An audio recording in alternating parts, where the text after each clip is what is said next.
Welcome sa Tagalog Manhwa Recap.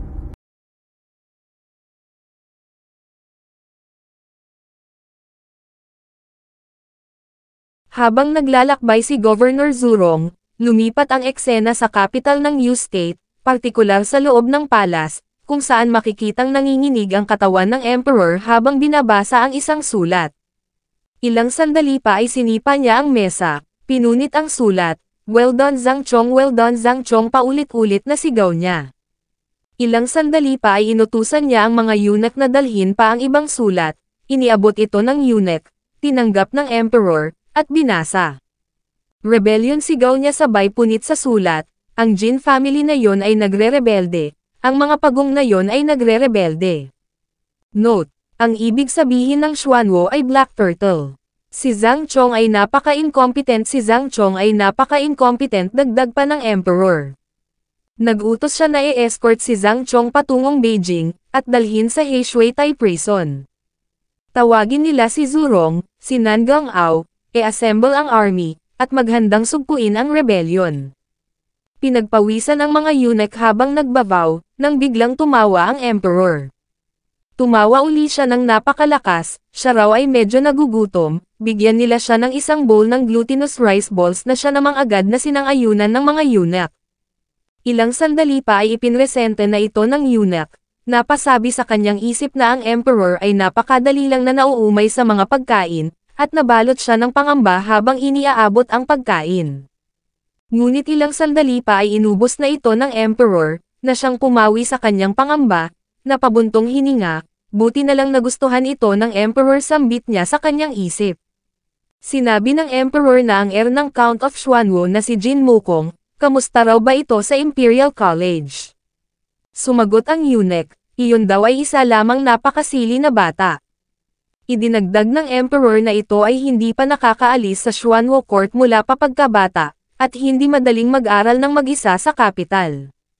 Dalhan daw nila ito ng isang bowl ng glutinous rice balls, huwag nilang kalimutang i-serve ito sa batang yon ng mainit, at magdagdag rin sila ng rice wine.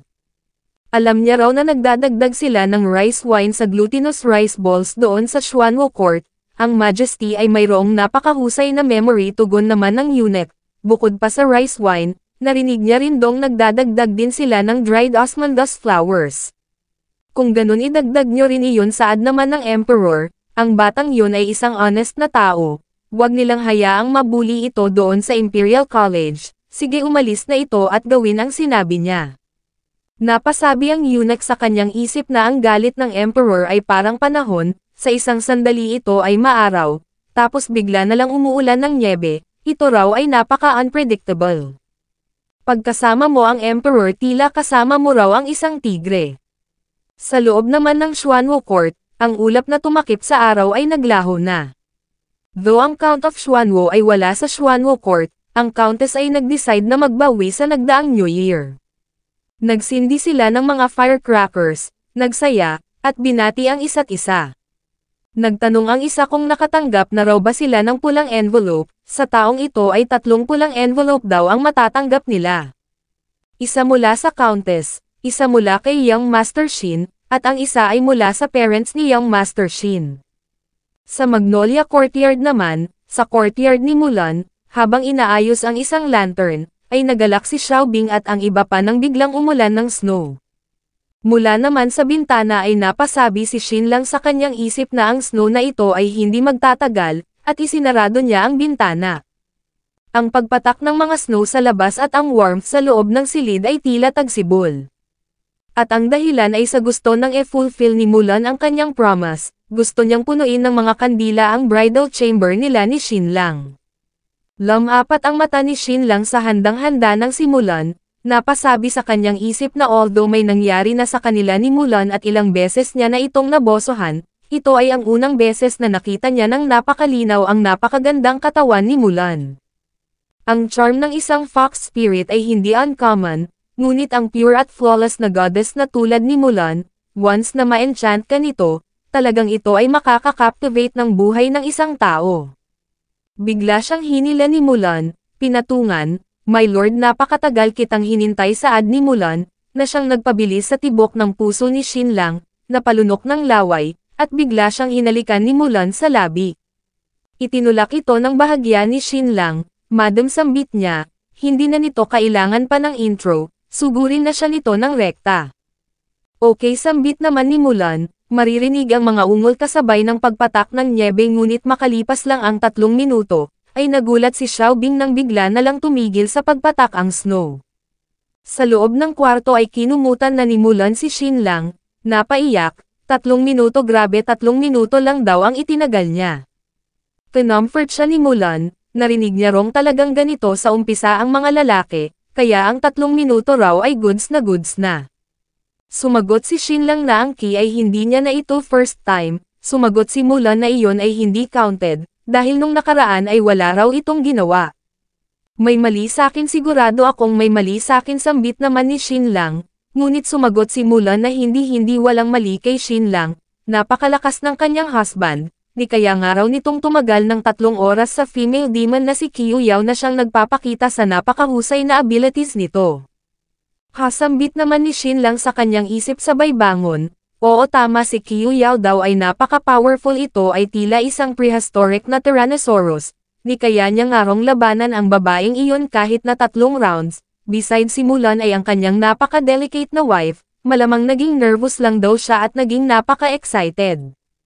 Oo talagang ganito ang lahat ng mga lalaki sa umpisa sambit niya sabay tawa. Tumawa ng napakalakas si Xinlang ngunit makalipas ang 3 minuto, ay napaiyak na naman siya. Huhuho, maloloko mo raw ang iba ngunit hindi mo maloloko ang sarili mo. Sa Capital Palace naman, sa loob ng study room, ay makikitang nakayukod sa harap ng Emperor si Governor Zurong at paulit-ulit na nagsabing siya ay guilty. Pangiting nagtanong ang Emperor kung ano raw ba ang krimen na nagawa ng Grand Admiral, maliwanag daw na ito ay isang great victory, kaya gusto niya itong makita. Ang rebel na si Qiu Tianwei ay nagtipon ng mga tao patungo sa Eastern Sea Region, dinisregard ang batas, at matagal nang nagsasuffer ang mga tao dahil sa taong yon. At kung hindi lang dahil sa nangyaring Southern Assault War, matagal na siyang nagpadala ng army upang i-execute ang taong yon. Si Zhang Chong at ang Count of Xuanwo ay nagsanib puwersa upang sugpuin ang rebel na yon, ito raw ay isang great thing. Oo tugon naman ni Governor Zurong, pinagpapawisan.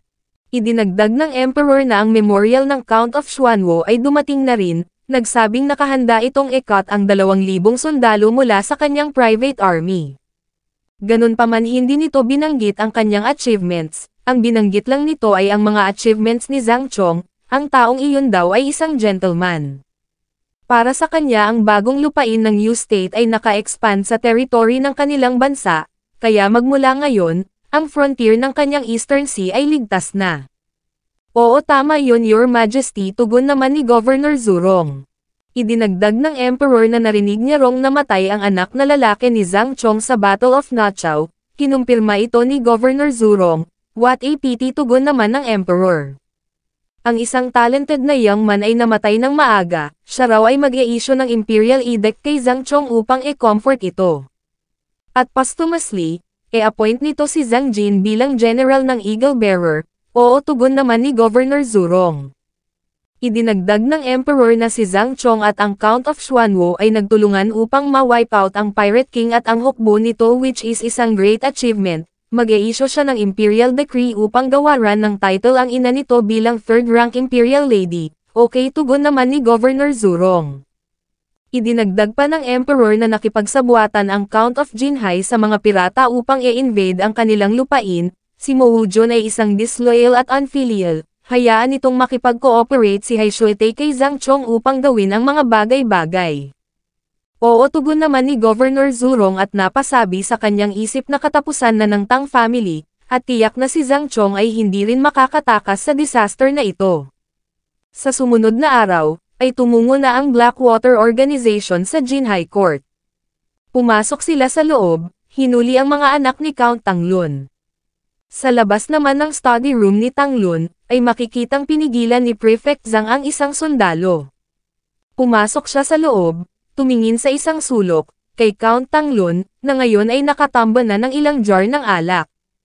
Tumingin siya kay Prefect Zhang Chong saad niya, Originally ang kanyang Tang family ay punong-puno ng energy ngunit sa loob lang ng isang kisap mata, sila ay naharap sa isang disaster at mayroong napakalaking tsansa na mawa-wipe out. Ang ibig niyang sabihin, talagang ang kapalaran daw ng isang tao dito sa mundo ay unpredictable. Inilapag niya ang jar. Mr. Zhang siya raw ay mayroong tanong, maaari daw ba siyang mag-commit ng suicide? Iyon ay hindi okay, tugon ni Prefect Zhang at napasabi sa kanyang isip na ang pagkulog at pagulan ay tila pagpapala ng Emperor. Kung si Tang Lun ay magko-commit ng suicide, ano naman daw ba ang ibig sabihin nun? Hindi raw ba't ang pagkamatay nito ay walang kabuluhan? Paano naman daw ang Emperor? Tanging sa pagpapatupad lang ng batas, kailangang dalhin sa hustisya ang may sala. Zhang Chong, ang anak ko ngayon na si Tang Yun ay helpless, dagdag pa ni Count Tang Lun. Nakikiusap siyang gabayan ito ni Zhang Chong para sa kapakanan ng kanilang comradeship. Kinumpirma ito ni Prefect Zhang sa pamamagitan ng ngiti, at pinakiusapan si Count Tang Lun na tumungo na sa labas. Makalipas ang isang oras ay nakaposos na si Count Tang Lun, binasa ng eunuch ang edict. Ayon sa kalooban ng soberanya, ang lahat ng titles ng Tang clan maging ang nobility ay ire-revoke, ang lahat ng kanilang fiefdom ay babawiin, at ang lahat ng kanilang private armies ay i-disband.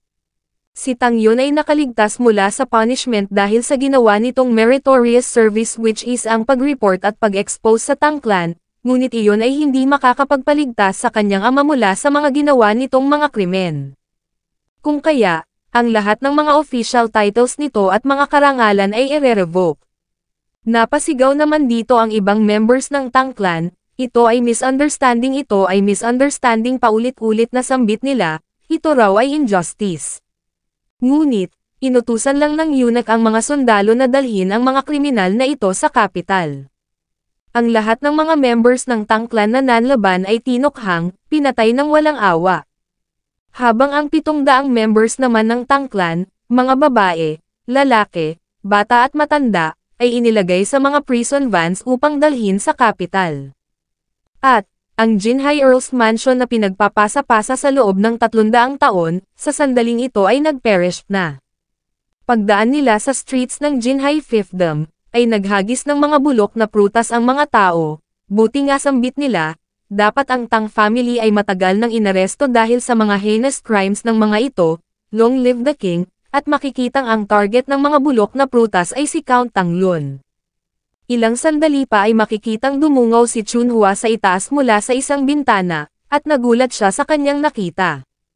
Father, sambit niya, bakit nakakatanggap ng ganito katinding public outrage si Tang Lun, at sinabi naman ni Prefect Zhang na although hindi mo masasabing mahal ni Tang Lun ang kanyang mga tao na para bang kanyang sariling mga anak, ito raw ay hindi naman napaka-harsh sa mga tao ng Jinhai City. Ang Jinshan Island ay mayroong mataas na annual revenue, kaya ang taxes na hinihingi nila mula sa mga tao ay hindi ganoon kataas. Kung ganun, bakit ganito nalangkat hindi ang hate ng tao sa kanya, dagdag na tanong ni Chunhua. Sumagot si Prefect Zhang na ang puso ng mga tao ay tila isang tubig, ito ay malalim. Ganun pa man, ito rin ay tulad ng isang usok, napakagulo. Simula pa nung ancient times, ang puso na ng tao ang siyang pinaka-unreliable na bagay. Napabuntong hininga si Prefect Zhang, Yumoko, napapikit, at nagtanong si Chunhua kung anong problema. Ngunit biglang sinabi ni Prefect Zhang na siya ay nagre-rely sa relationship nila ni Governor Zurong. Ganun pa man, gusto niyang ito ay pumunta sa Tianya Haige bilang bachelor attendant, mag-aral doon ng mga 1 hanggang sa 2 taon, ayos lang daw ba yun kay Chunhua? Father, bakit agad-agad namang tugon ni Chunhua, bakit dagdag niya, ano raw ba ang mangyayari? Ngunit sumagot lang si Prefect Zhang na basta pumunta na lang ito doon, hindi ito nakikinig sa kanya sa mga maliliit na bagay, ngunit hindi siya nito sinusuway sa mga malalaking bagay. Sinabi ni Chunhua na ngunit ayaw niya rong iwan ito, ngunit sumagot lang si Prefect Zhang na umalis na ito agad, tumungo na ito doon ngayon din. Imbes na bumalik sa kapital kasama si Count Tang Lun, si Prefect Zhang ay tumungo sa kanyang sariling garrison sa Nujiang Prefecture at doon, nakatanggap siya ng 3 decree mula sa Emperor. Ang unang edict ay pumuri sa achievement ni Prefect Zhang, ang pag-eliminate nito sa Pirate King na si Qiu Tianwei. Pagkatapos na marinig ng Emperor ang patungkol sa nangyari kay Zhang Jin, ito ay nalungkot ng husto at kahit na ito ay patay na, binigyan niya ito ng title na General Yin-Yang. At pagkatapos nitong marinig ang patungkol sa eye problems ni Prefect Zhang, siya ay nagpadala ng mga gamot. Ang pangalawang decree naman, ito ay ang pagbigay ng honor sa ina ni Prefect Zhang bilang isang third-rank Imperial Lady. At ang pangatlong decree, dahil sa outstanding achievements ni Prefect Zhang sa Nujiang County at mahusay na pag-promote sa new government policy, ito ay isa na namang great achievement. Inalis siya sa kanyang post sa Nujiang Prefecture, at inilipat sa right doctor ng Yushitai. Pinag-usapan ito ng mga eunuch, si Prefect Zhang daw ay nag-soar sa mas mataas pa na heights. Ang tatlong imperial decree na ito ay higit pa kaysa sa nung nakaraan, ito raw ay nagpapakita lang na si Zhang Chong ay pini-favor ng emperor. Originally si Zhang Chong daw ay isa lamang 4th rank official, ngunit ngayon ito raw ay direct ang na-promote bilang isang 3rd rank official. Kaya tiyak na sa hinaharap, ang magiging mansion na ni Prefect Zhang ay ang high gate of the central government. Habang sa Xuanwo Court naman, ay mayroon ding tumungong mga members ng Blackwater Organization. Nagtaka ang mga guards, hindi raw ba't ito ay ang mga swordsman ng Blackwater, ano raw ba ang sadya ng mga ito rito? Sa loob ng hall, ay sinabi ni Haishulate sa Countess na narinig niya rong ang third son ng Count of Jinhai na si Tang Yan ay narito sa kanilang mansyon. Ang Tang family ay nag-commit ng napakalaking rebellion, at ang ruler sa ngayon ay furious kaya gusto nitong ipa-capture ang lahat ng mga members ng Tang clan. Thank you Your Majesty for your great kindness, tugon naman ni Countess Su Peipei.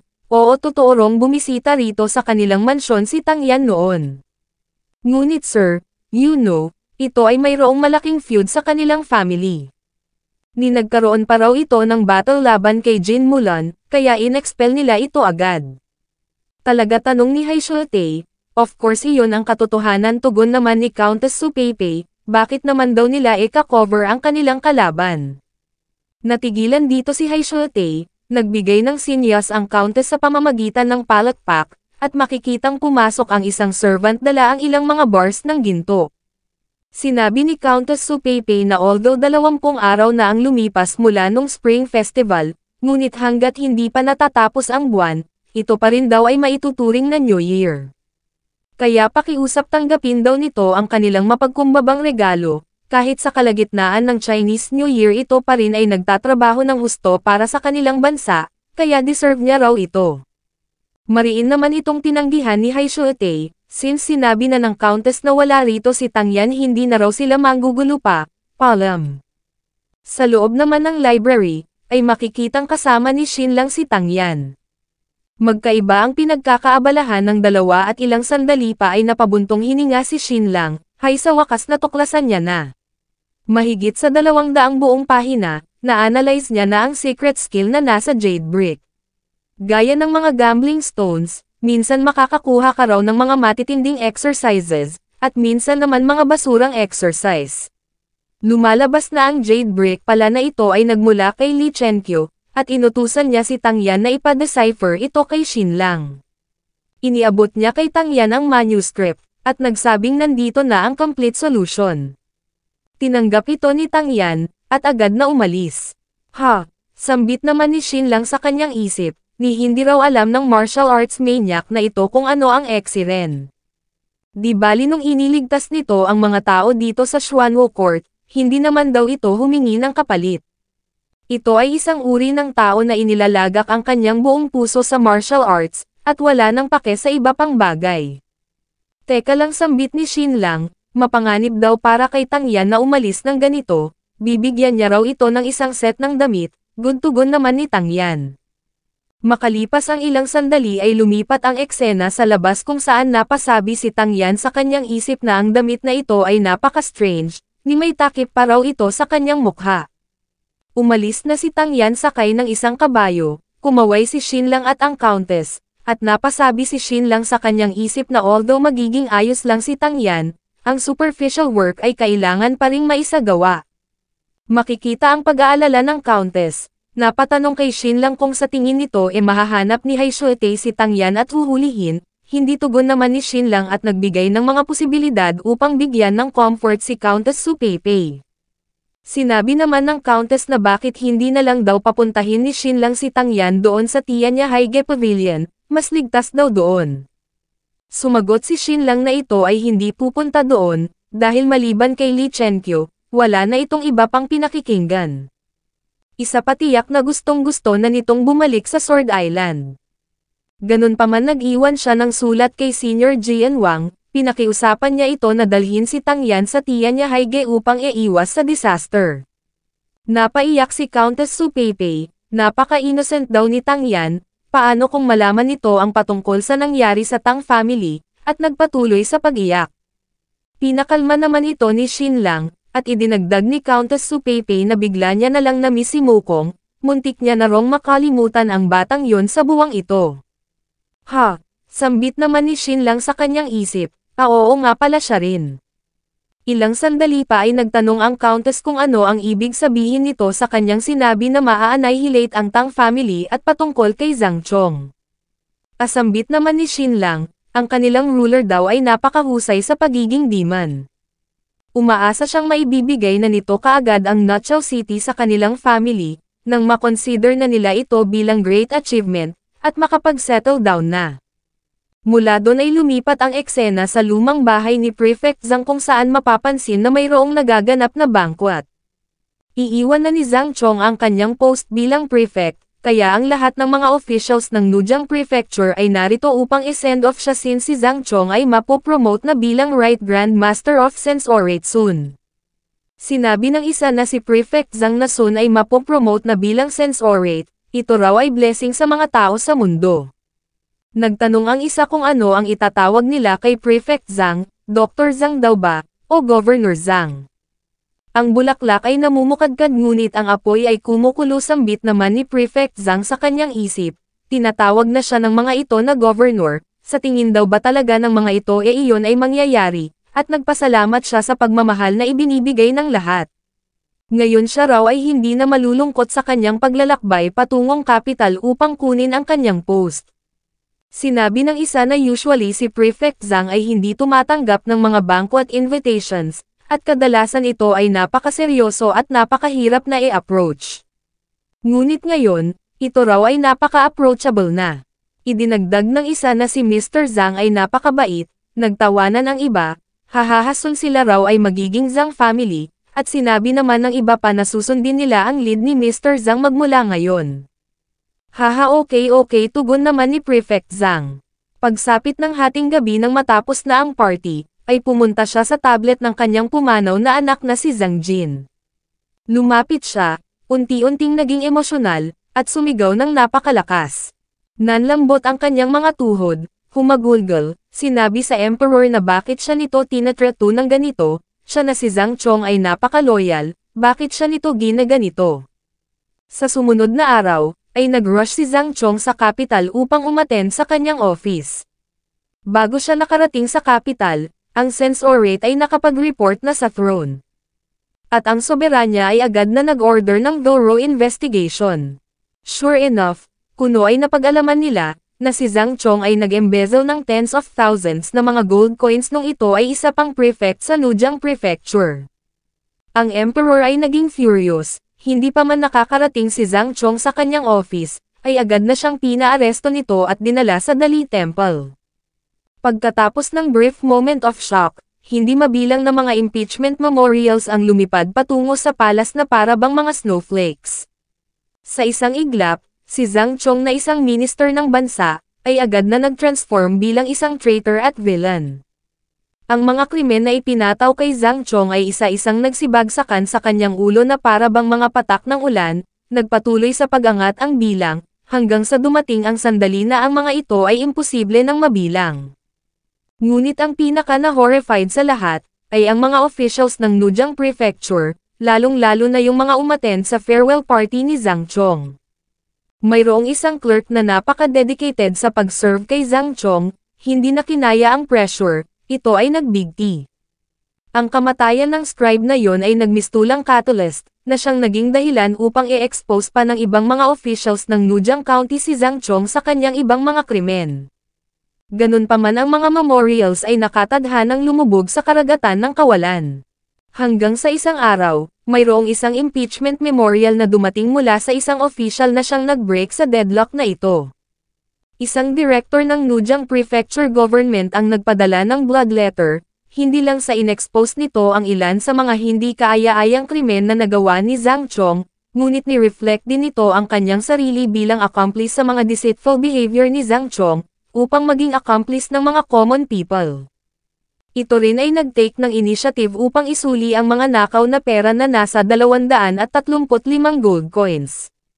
Pagkalabas ng memorial, maraming mga officials ang na-amaze at tahimik na naghintay sa magiging resulta upang makita kung ang excellent cleric na ito ay magsasucceed sa speculations.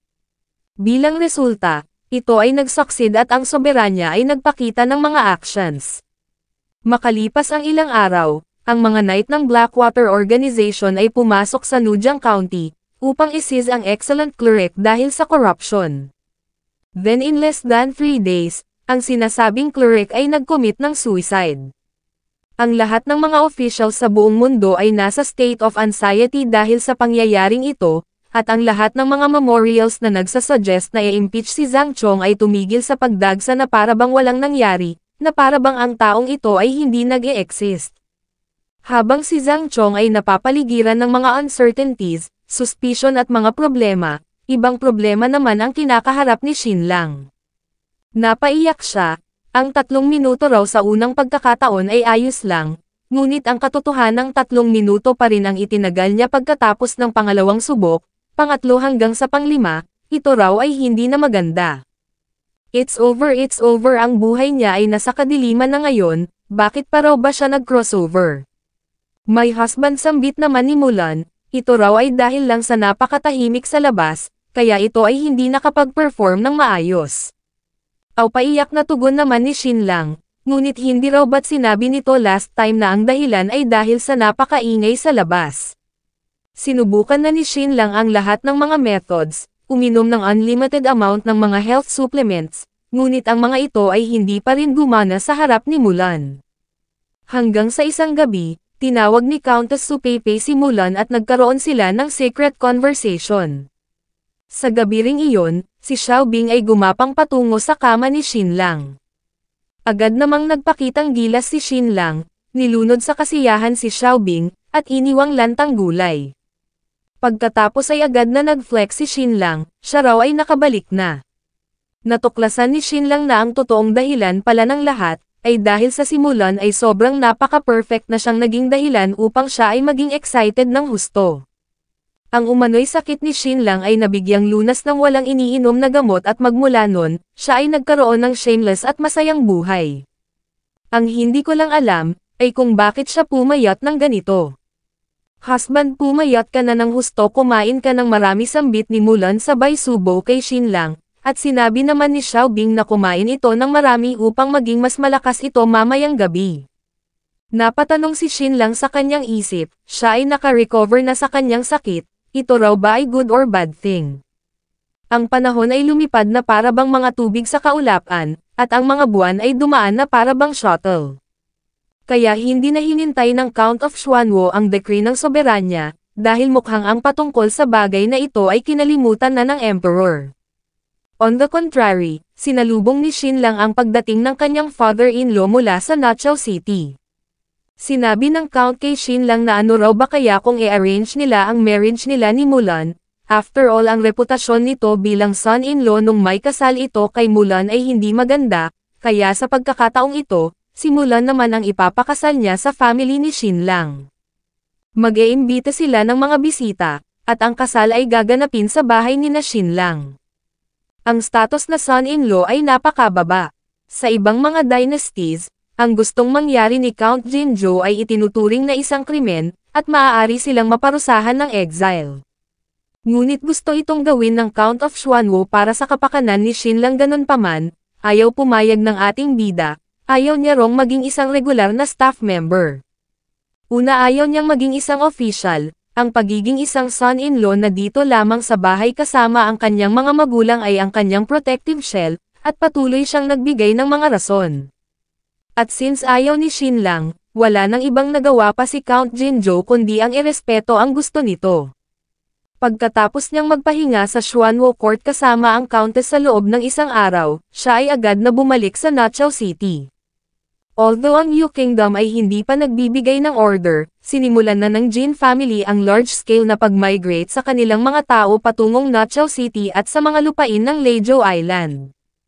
Ang Jin family ay mayroon lang mahigit sa isang 1,000 square kilometers na territory na inuukupan ng mahigit sa 100,000 katao, which is describable bilang overpopulated. Since ang Jin family ay nagtanim ng mga mulberry trees at nag-raise ng mga silkworms, nagawang masuportahan ng kanilang lupain ang bilang ng kanilang mga mamamayan. Bukod pa doon ang tax na hinihingi ng Count of Xuanwo ay napakababa na hindi lang nag-attract sa mga outsiders, kundi siya ring naging dahilan upang mag-coexist ang mga taong ito at magtrabaho ng may kalayaan at contentment. At ngayong nasecure na nila ang 5,000 square kilometers na lupain ng Leizhou Island, sa wakas maaari na nilang dalhin ang iba sa kanilang mga tao sa barren land ni Qiu Tianwei. Ang Tiandao Organization ay nakipag-cooperate din sa Immigration Department, upang dalhin ang malaking bilang ng mga war refugees sa Leizhou Island. Ngunit ang cost ng immigration ay astronomical, ganoon din ang cost ng pag-settle down, ang pag-transport sa kanilang mga farming tools, binhi, at iba pa. Kaya ang naging resulta, imbes na magkaroon ng great fortune ang Count of Xuanwo dahil sa nagawa nilang pag-takeover, nagkaroon pa sila ng 2 milyong gold coins na utang sa Tiandao Organization though ito ay walang interest. Meanwhile, si Xu Chenchen ay umuwi na rin, na ngayon ay wala ng anumang pera, walang workshop, at napilitang ibenta ang kanilang naiwang mga maliliit na mga stores upang makabayad sa utang.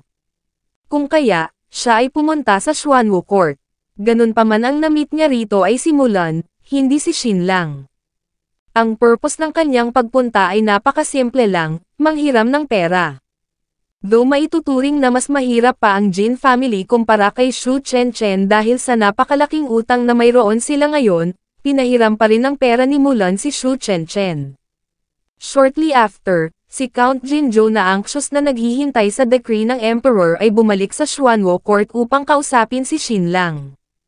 Sinabi niyang ang messenger ng Wu State ay tumungo na sa kanya ng mahigit sa 10 beses, ang mga ito ay nakahanda na magpadala ng mga troops sa kanila, tumulong na ma-eliminate si Qiu Hao, at i-take down ang buong Leizhou Peninsula.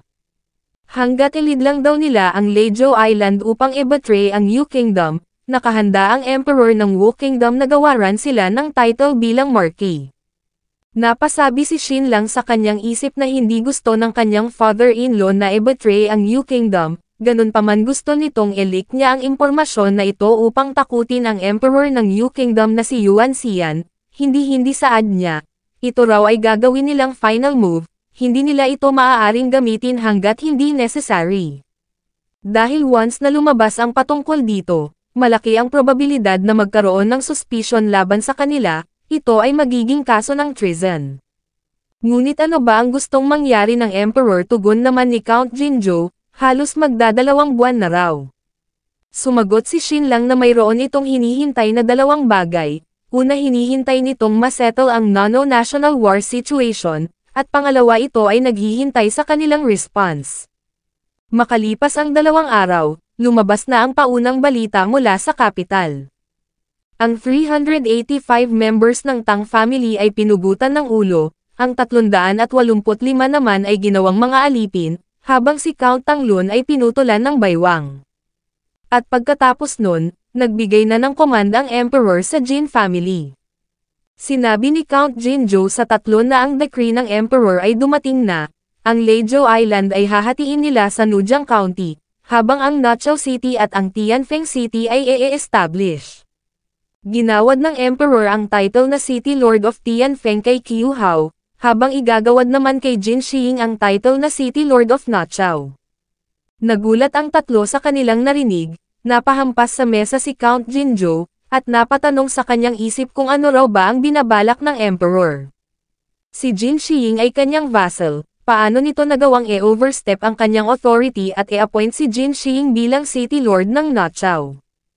Ito ba ay isang scheme upang magtanim ng discord, at agad namang lumuhad si Jin Xiying sa harap ng Count of Xuanwo. Siya raw ay isang orphan na lumaki sa Jin family mula pa pagkabata, at buong puso niyang kinikilala bilang tunay na ama ang Count of Xuanwu.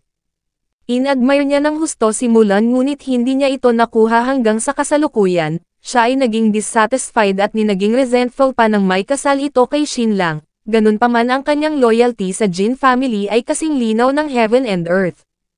Isinigaw niya na siya na si Jin Xiying, ay mariing tumatanggi sa decree, at mariing tumatanggi na mag-serve bilang City Lord ng Nachao City. Ang lahat ng ito ay kayang-kaya niyang patunayan sa pamamagitan ng pagpapatiwakal. O may sambit naman ni Count Jinzhou sa kanyang isip, talagang ang Emperor ay napaka-cruel at ungrateful, kahit na magpahanggang ngayon ay ganito pa rin ang behavior nito. Ngunit biglang lumapit si Xinlang kay Jin Xiying, huwag itong mag-alala, tanggapin nito ang Imperial Edict na ito, malaki raw ang tiwala niya kay Jin Xiying. Agad na yumukod si Jin Xiying sabay hampas ng kanyang noo sa sahig, salamat Young Master Xin, sigaw niya, magmula ngayon susundin niya ang lead nito, ang Count of Xuanwu ay ang kanyang soberanya, si Count Jinzhou at si Young Master Xin ay ang kanyang mga leaders. Kahit na anong order pa man ang ibigay ni Young Master Xin sa hinaharap, siya na si Jin Xiying, ay susundin ito kahit na siya ay lamusong pa sa karagatan ng apoy. Siya ay hindi sisimangot kahit na ito ay maging sanhi pa ng kanyang kamatayan, kung i-break niya ang promise na ito, siya ay matutulad sa espadang ito. Binunot niya ang kanyang espada, at winasak sa harap ni Count Jinzhou at Xinlang. Inutusan ni Xinlang si Mr. Lin na tawagin si Xiaobing at ang iba pa, at sabihing magdala ng mga gamot at mga medical kits. Anong kinaka-excited mo, ano ka bata, sigaw niya kay Jin Xiying, hay oras na raw upang tahiin ang sugat nito. Pagkatapos na matanggap ni Count Jinzhou ang Imperial Edict at ginawang City Lord ng Nachao City si Jin Xiying, hinintay niya ang magiging reaksyon ng Emperor. Sa lahat ng rason dapat na igawad na ng Emperor ang ownership ng Nachao City sa Jin family at gawing marquis si Count Jinzhou, ngunit makalipas ang 3 araw nang mayroon na uling dumating na Imperial Decree sa Xuanwu Court, ini-announce ng eunuch na si Xinlang ay inuutusang pumunta sa capital upang i-meet ang Emperor. Tumungo ito doon sa lalong madaling panahon, umano'y hindi nila tatanggapin ang anumang delay. Hindi naman makapaniwala si Count Jinzhou dito, ano raw ba ang binabalak ng Emperor? Young Master, pakiusap, tanggapin mo ang order, dagdag pa ng eunuch. Ito ay ipinatatawag ng Emperor, ito ay isang great good thing, mag-set off na raw ito ngayon din. Ginoo, sabat naman ni Count Jinzhou, ang mga ito raw ba ay maghihintay sa Xuanwu City, hihintayin si Xinlang doon at sasamahan ito patungo sa capital gaya ng ginawa nila kay Jin Mukong noon, ngunit tumawa lang ang eunuch. Haha, Count of Xuanwu, ang trabaho lang nila ay ang ihatid ang Imperial Edict, ang patungkol sa kung susundin nila ang edict o hindi, ito raw ay problema na ng Count of Xuanwu. Pag-alis ng eunuch ay nagkaroon ng meeting ang 5, kung saan makikitang tutol ang Count at Countess na pumunta si Xinlang sa capital. Young Lord, sambit naman ni Jin Xiying, ito raw ay hindi allowed na makapasok sa capital, ang lahat daw ng ito ay patibong lang ng napaka-cruel at harsh na Emperor. Kung ayaw ng son-in-law na pumunta sa capital, ano raw ba ang magagawa ng Emperor, ituring na lang daw nila itong ganito. Note, although si Jin Xiying ay ang siya ng City Lord ng Nachao City ngayon, ito ay nag-focus sa defense ng profound martial arts ng Xuanwu Court. Siya ay nakapag-decide na unless wala ang Count of Xuanwu sa Nachao City, siya ay hindi mananatili doon ng mag-isa o kaya naman mag-take ng responsibility na i-command ang kanilang mga troops. Anyway, sabat naman ni Mr. Lin, ang mga envoys daw ng Wu State ay isa-isang nagsipuntahan dito. Kaya sa tingin niya ang dapat na matakot ay ang Emperor. Ito raw ba ay hindi nangangambang magkaroon na naman ng dramatic change sa Yangzhou, ang capital ng bansa ay tila pugad ng dragon at tigre, ang alon ay tumila na, ngunit siya ay natatakot na nang biglang sinabi ni Xinlang na hindi, siya raw ay pupunta sa capital. Ang Emperor ay tila isang tigre, habang sila naman originally ay tila mga osa. Ganun pa man sila ay tumungo sa karagatan at naging mga sea snake. Ang tigre ay hindi makakapunta sa karagatan upang patayin sila, kaya ano raw ba sa tingin nila ang gagawin nito? Sumagot si Count Jinzhou na ito ay magro-roar patungo sa karagatan at lalapain ng pinong-pino ang ibang mga osa sa dalampasigan, at ito ay mag-i-impose ng murderous look.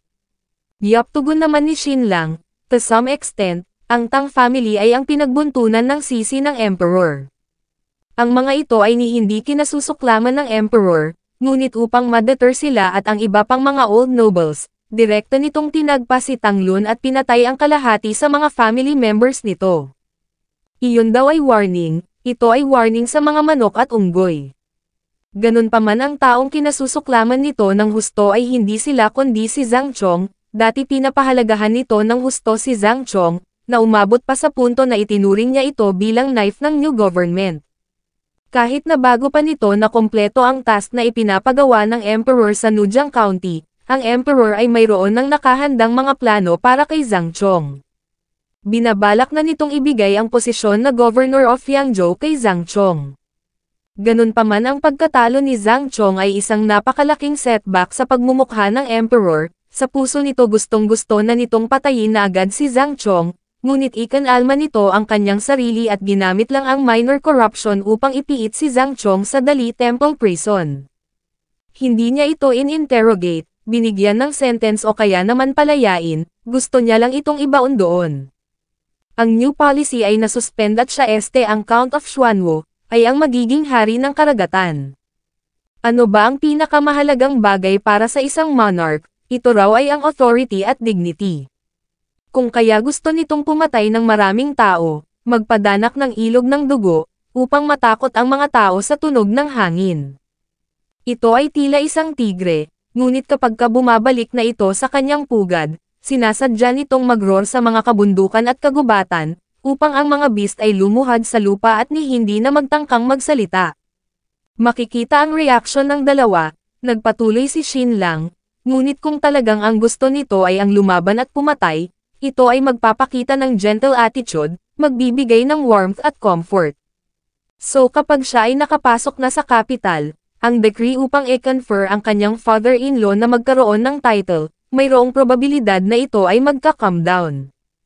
Makikita ang pagkagalak ng Countess. Nung una siya raw ay naguluhan sa mga actions na pinaggagawa ng Emperor, hindi niya alam kung ano ang binabalak nito. Ngunit ngayong narinig niya na ang analysis ni Xinlang, naging maliwanag na raw ang lahat. Idinagdag ni Xinlang na kahit na hindi pa siya ipatawag ng Emperor, nakapag-decide na raw siyang pumunta sa capital. Si Su Jianting ay umatake sa kanilang tahanan, pinatay ang mahigit sa 100 sa kanilang mga tao, in-injure si Mulan at ang kanyang mother-in-law, kung ang grudge na ito ay hindi niya ma-avenge, ano pa raw ba ang mukhang ihaharap niya?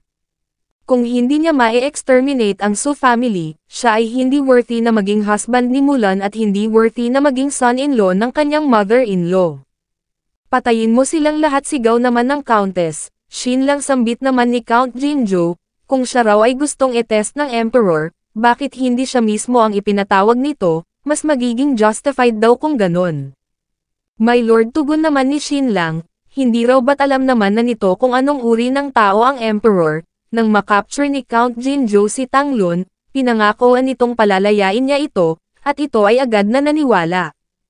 Ibig sabihin maging ang kanyang kalaban ay naniniwala sa kanya. Sa kabilang banda, siya na si Xinlang, hindi pa alam ng Emperor kung anong uri siya ng tao. Maybe ni ito ay hindi naniniwala sa kanyang mga punctuation marks, sinisiguro lang nito na ang kanilang family ay hindi magre-rebelde. Indeed, tugon naman ni Mr. Lin, at idinagdag ni Xinlang na therefore, ang key upang malaman nito kung ang kanilang Jin family ay magre-rebelde ba o hindi ay nasa kanyang mga kamay, wala sa kanyang father-in-law. Ipinatawag siya ng Emperor, upang malaman lang kung siya ba ay mayroong rebellious intentions. Bukod pa doon, ito rin ay umaasa na siya, ang Scourge, ay lalayo sa kanyang father-in-law, upang ma-prevent ang Jin family na mag-expand pa ng husto. Sinabi ni Countess Su Peipei na kung ganun tiyak na madidisappoint ang Emperor, sapagkat ang rebellion ay labis na nakakapagod, hindi ito ang forte ni Xinlang. Tama yun, tugon naman ni Xinlang, siya ay nabubuhay lamang sa mundong ito para sa dalawang layunin, una ay ang i-enjoy ang kaluwalhatian at kayamanan, at pangalawa ay ang mabuhay ng walang kalaban sa ilalim ng kalangitan. Pagsapit ng umaga sa kwarto ni Mulan, My Lady rest assured sambit ni Xinlang, tinitiyak niya rong hindi niya ito pagtataksilan doon sa kapital. Mapagkakatiwalaan nito ng husto ang kanyang karakter, si Chunhua, may nakita na rin itong ilang mga fox spirits, inakit siya ng mga ito, ngunit siya ay hindi nag-cheat. Si Shu Chen na meet na rin nito ang babaeng iyon ay napaka-shameless, ginawa na raw nito ang lahat upang akitin lang siya doon sa barko, ngunit kahit na isang beses ay hindi siya natinag. Napasabi si Mulan sa kanyang isip na wala siyang pake patungkol sa mga bagay na yon sa sandaling ito, sadyang kapag umaalis lang daw si Shin lang sa kanyang tabi, hindi siya mapakali. Gustong-gusto niyang samahan ito doon sa kapital, manatili sa tabi nito, at protektahan ito. Ganun pa man kailangan siya ng kanyang ama at ina rito, sinabi niya kay Shin lang na kung masasamahan niya lang daw sana ito. Sambit naman ni Shin lang sa kanyang isip, mukhang wala rong pake ang kanyang baby patungkol sa mga bagay na yon, sadyang ayaw lang nitong malayo siya rito, mahal na mahal siya nito. Baby sambit niya, mayroon daw bang super awesome inner strength technique na maaari siyang gawing master sa loob lang ng isang taon kapag kaininsayo niya ito, wala tugon naman ni Mulan. Nagtanong uli si Shin lang kung mayroon bang internal exercise na maaari niyang ma-practice sa loob lang ng isang taon ngunit ang katumbas nito ay 10 taon na na-practice. Wala sambit ni Mulan, magtatanong pa sana uli si Shin lang, ngunit bumangon na si Mulan sa kanyang pagkainis, wag na raw itong mag-isip patungkol sa martial arts, kung ito ay manang bigla siyang niyakap ni Shin lang, madam palagi niya rong napapanaginipan ang isang tagpo. Isang araw gusto niya raw itong dalhin sa harap ni Qiu Yao, po-point niya ito at sasabihan ng fuck you, at agad na magra-rush si Mulan upang bigyan ito ng sampal na siyang magiging dahilan upang sumubsob ito sa lupa. Kasambit naman ni Mulan since ganoon daw ang gusto ni Shin lang, hindi sa walang ganoong paraan, sinabi ng kanyang guro na mayroong isang secret method ng internal strength na mayroong napakalakas na kapangyarihan, kung ipapractice ito ni Shin lang, makakakuha ito ng dobleng resulta sa kalahating effort at ang isang taon ay magiging katumbas ng 2 taon.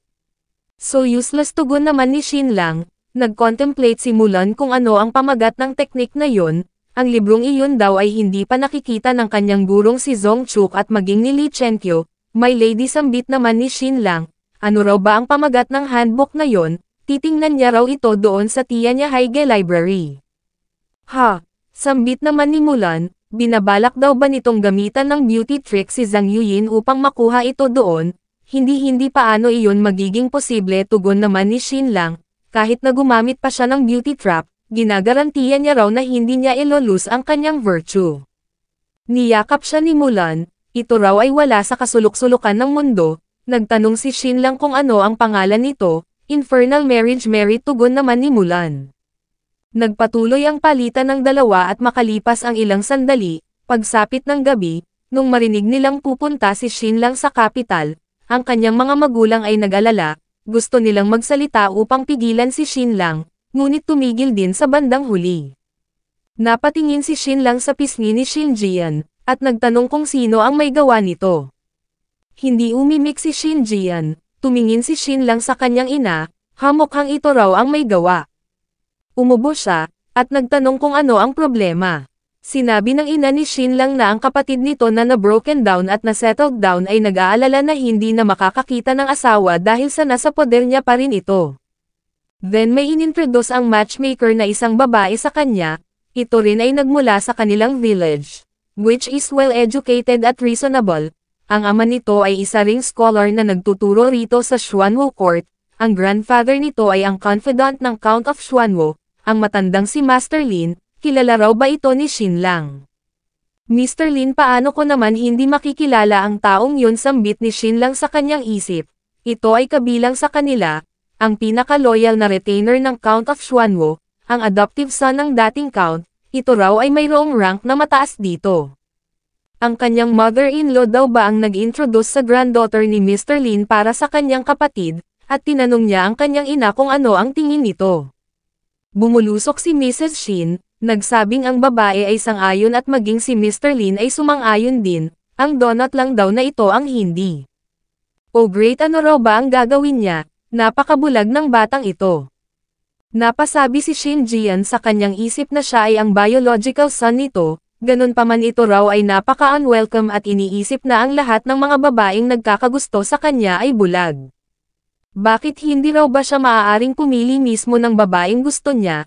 Idinagdag ni Mrs. Shin na syempre masaya siyang magkaroon ng good girl na daughter-in-law gaya ng granddaughter ni Mr. Lin, ngunit ang bastard na ito, sinabi raw nito na hindi niya pakakasalan si Miss Lin, sa halip ang gusto nitong mapang-asawa ay si Liu, yung balo na nasa Maple Leaf Village na siya namang labis na ikinabigla ni Shin Lang. Idinagdag ni Mrs. Shin na ang babaeng yon ay 7 o 8 taon na mas matanda kay Shin Jian, makabubuti para rito na ma-engage na ngayon din, at patuloy na nagrant si Mrs. Shin.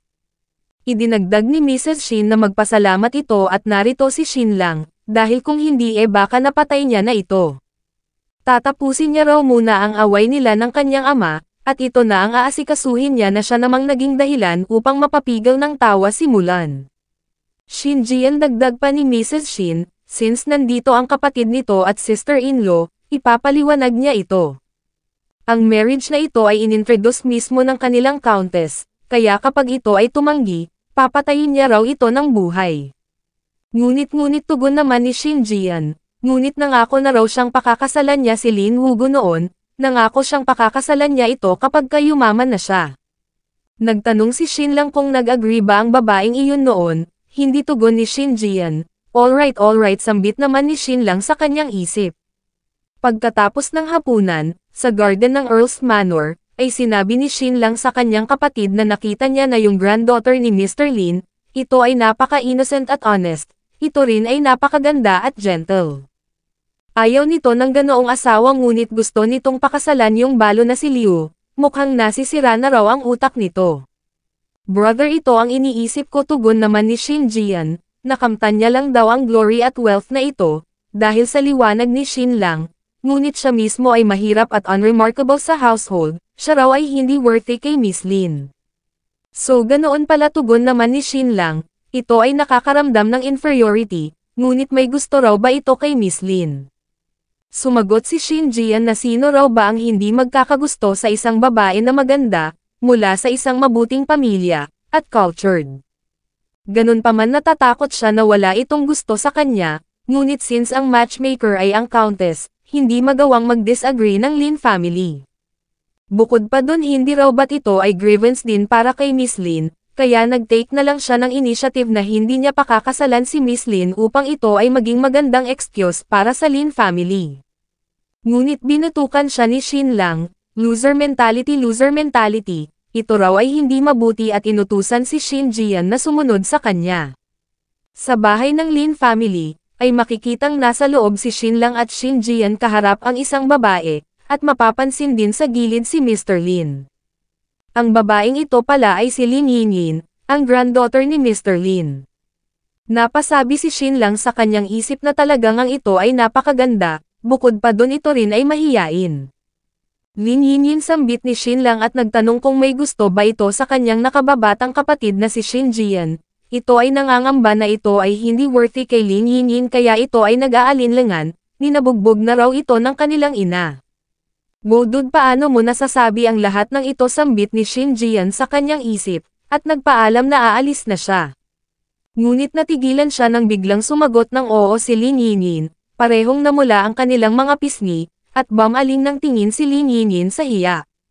Wow, sambit naman ni Shin Lang sa kanyang isip, talaga raw palang may gusto ito kay Shin Jian. Bro, you're awesome, sambit naman ni Shin Lang sabay tapik sa balikat ng kanyang kapatid, mukhang napakahusay daw pala ng flirting skills nito. Sambit naman ni Shin Jian, ilang beses na raw silang nag-meet ng babaeng ito noon, ngunit hindi niya raw alam na ito pala si Lin Yinyin.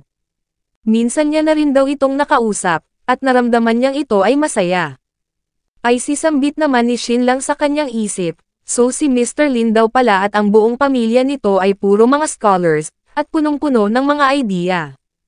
Well, ito raw ay hindi na ganoon ka-interesting, lumalabas na ang little girl pala na ito ay na-meet na ang kanyang younger brother noon na mayroong kadaldalan at ito ay nagkaroon ng interest. Besides, ito ay kapatid niya. Kaya ang Lin family ay hindi magdi-disagree sa magiging marriage engagement ng mga ito. Sinabi niya kay Shin Jian na wag itong mag-alala, tutulungan niya itong masettle ang marriage na ito. Silang lahat ay parehong nagmula sa Xuanwu Court, kaya ano raw ba ang masama kung magkakaroon sila ng dagdag na relatives? Sa sumunod na araw, ay official nang na-engage ang Lin at Shin family. At sa sumunod na araw pagkatapos ng engagement, si Shin lang ay umalis na patungong capital. Ang Jin family at Tian Dao organization ay magkasamang ini-arrange ang magiging travel ni Shin lang, habang si Countess Su Peipei naman at Mulan ay reluctant na in-escort si Shin lang patungong 100 Li. At makalipas ang 3 araw, ay nakarating na sa Royal Capital si Shin lang. Agad siyang dumiretso sa Royal Palace, upang i-meet ang Emperor. Sa loob ng Palace Library, ay makikita si Emperor Ning Yuanxian at Prince Ning Shi. Nagtanong ang Emperor sa eunuch kung kamusta raw ba ang asta ng batang yun sa daan papunta rito sa palace. Sumagot ang eunuch na ito raw ay napakayabang, walang habas, at walang pakundangan. How reckless sambit naman ni Prince Ning. Idinagdag ng eunuch na ito ay isa lamang son-in-law, ngunit ito ay mas marangya pa sa mga feudal lords, mayroong escort na 100 cavalry. At nung nagstay ito sa county official post house, ang nirentahan nito ay ang best na mga courtyards. Kung mayroong mga officials na nasa ilalim ng magistrate na nag-e-stay sa parehong courtyard, inuutusan nito ang kanyang mga sundalo na paalisin ang mga officials. Talagang ito ay kay-abangan sambit naman ng emperor sa kanyang isip, kahit na ang isa rong tunay na noble prince ay hindi magtatangkang gawin ang ganoong bagay. Lalong-lalo na yung mga prince ng mga old aristocracy, ang mga iyon daw ay napaka-low-key. Idinagdag pa ng eunuch na nung pagpasok nito sa capital, nung tiningnan ng maid ang ekspresyon nito kung ito ba ay na-shock sa strong city na ito raw ay nagkunot labi lang na tila bami na maliit nito ang royal capital. Sinabi ni Prince Ning Shi na the more na mas abundant at mas magnificent ang isang city, the more na ito ay magiging mas majestic. Kahit nga raw ang mga ordinary nobles ay nai-intimidate sa tuwing pumupunta sila rito. Ngunit ang taong iyon na nagmula lang sa rural area ay nilo-look down ang kanilang city, talagang ito ay napaka-interesting, natatakot daw siyang ang taong iyon ay napaka-ambisyoso. Idinagdag ng eunuch na sinadya niya pa raw itong ihatid sa Xuanwu Gate ng palace, ngunit tumangala lang ito at nagsabing oops nakauwi na siya. Your Majesty ang son-in-law daw na ito ay napakayabang, na sinasabi pa nito na ang gate palace ng Royal Palace ay walang pinagkaiba sa main gate ng Xuanwu Court. Ang puso ng taong ito ay balot ng disobedience, hasambit naman ng emperor sa kanyang isip, ang kanyang mga ancestors daw ang nagbigay ng mga random titles, at paano raw nangyaring ang Xuanwu ay ginamit bilang title. Well, ang kanilang mga ancestors daw ay mga martial artists na mga walang pinag-aralan, ang mga ito ay napaka-domineering, at napakahirap na suwayan. Idinagdag naman ng eunuch na ang pinaka-annoying pa raw sa lahat, ay nung na-meet nito ang third princess doon sa Xuanwu Avenue. Note, ang new state ay mayroong 3 mga princesses. Ang eldest ay si Princess Ning Luo magda-28 taong gulang na sa taong ito, ang napangasawa ni Emperor Jinjun ng Nano Kingdom. Ang pangalawa ay si Princess Ning Han magda-26 na taong gulang na sa taong ito, kilala bilang number 1 beauty sa buong Yu Kingdom mahigit sa 10 taon na ang nakalilipas. Ganun pa man ito ay bigla na lang naglaho sa paningin ng lahat, at walang nakakaalam sa kinaroroonan nito ngayon. Ang pangatlo naman ay si Princess Ning Yan magda-24 na taong gulang na sa taong ito ay married na sa isang babae. Ganun pa man ito ay mayroong napaka-violent na temperament at na-fallen out kasama ang family ng kanyang asawa. Sa kasalukuyan ito ay ilang taon nang nakatira sa Yudo, napaka-arrogant at napaka-domineering, walang sino mang nagtatangkang i-provoke ang babaeng ito. Ang emperor ay medyo guilty sa third princess, kaya madalas niya itong pinapamper. Ano nga uli ang problema ng babaeng yon, tanong niya sa eunuch, at sumagot naman ang eunuch na ito ay nagpapaligsahan ng mga kabayo. Ang horse racing ay open na isinasagawa sa Xuanwu Avenue, at nagtutunog na ito ay isang seryosong problema since ito ay mayroong potensyal na maka-injured ng mga inosenteng residente. Ngunit in fact, hindi ganoon ang sitwasyon. Although ang Xuanwu Avenue ng Yu Kingdom ay hindi kasing lawak ng Great Yan Empire, ito pa rin ay mayroong lawak na 70 metro, katumbas ng 30 lanes ng modern highway. What a joke, sigaw ng emperor sabay hampas sa mesa. Idinagdag ng eunuch na nung makasalubong nila ang grupo ng mga kabayo ng third princess, Dali-dali silang nag-retreat sa magkabilang side at sabay-sabay na yumukod. Ngunit si Shin lang, ang hamak lang na son-in-law na yon, hindi lang sa hindi ito bumaba sa carriage, ito rin ay humikab lang at naupo, binuksan ang bintana at pinagmasdan ang buong katawan ng third princess, at ninag-comment pa ito. Anong sinabi niya, tanong ng emperor? Sumagot ang eunuch na hindi raw siya magtatangkang ulitin iyon daw ay kalabisan. Ngunit sinabi lang ng emperor na sabihin nito, kaya iyon na nga ang ginawa ng eunuch. Sinabi raw ni Shin lang na ang puwet ng babaeng ito ay mayroong sapat na laki, ang baywang ay napakasakto, ang pagka-wild nito ay sapat, ngunit ang mga hita ay masyadong makapal. Napatayo si Prince Ningxi, ang pangahas naman daw ng bastard na yun na i-offend ang kanyang third sister ng ganito, mukhang ang taong iyon daw ay talagang naghahanap ng kamatayan.